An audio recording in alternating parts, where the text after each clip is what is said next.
À quelques jours de la Saint-Valentin, Julien Doré était l'invité du Réveil Chéri, diffusé sur Chéri FM ce lundi 8 février 2021.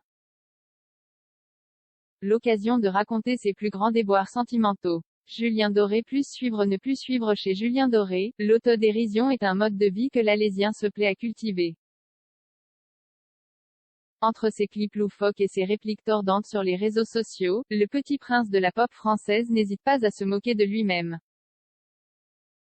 Pour le plus grand bonheur de ses fans qui en redemandent. Et parmi les sujets sur lesquels celui qui a fui Paris pour rejoindre ses Cévennes natales utilise le rire de soi, figure en pole position la vie sentimentale. Un moyen comme un autre d'éviter de s'épancher sur ses relations passées et de brouiller les pistes.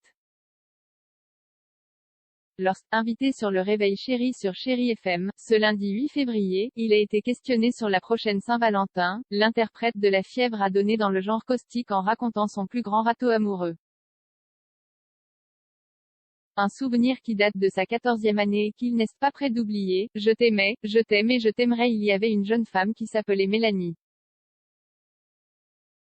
Elle habitait Saint-Just, et j'y suis allé avec ma mobilette, j'avais une Magnum Racing, s'est-il souvenu.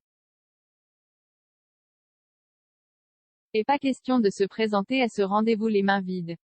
J'avais eu cette magnifique idée de lui apporter un petit mot. Sur ce mot, il y avait écrit « Je t'aimais, je t'aime et je t'aimerai », a-t-il poursuivi, certain que son sens de la poésie, emprunté à Francis Cabrel, fasse vibrer celle qui faisait battre son cœur.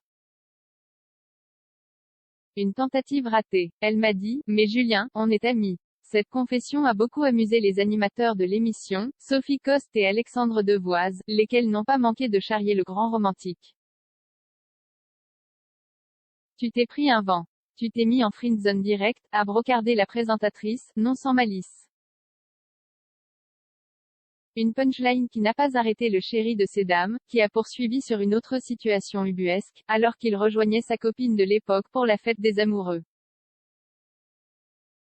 Il n'y avait personne dans l'appartement, et la veste en cuir que j'aimais plus que tout, qu'elle m'avait offerte, était absolument lacérée à une dizaine d'endroits avec un cutter. Et ce cutter a également servi à emballer quelques affaires de cette jeune femme, a-t-il balancé, évoquant une époque très passionnée pour expliquer ce geste. On était en effet loin de la plage Coco Caline.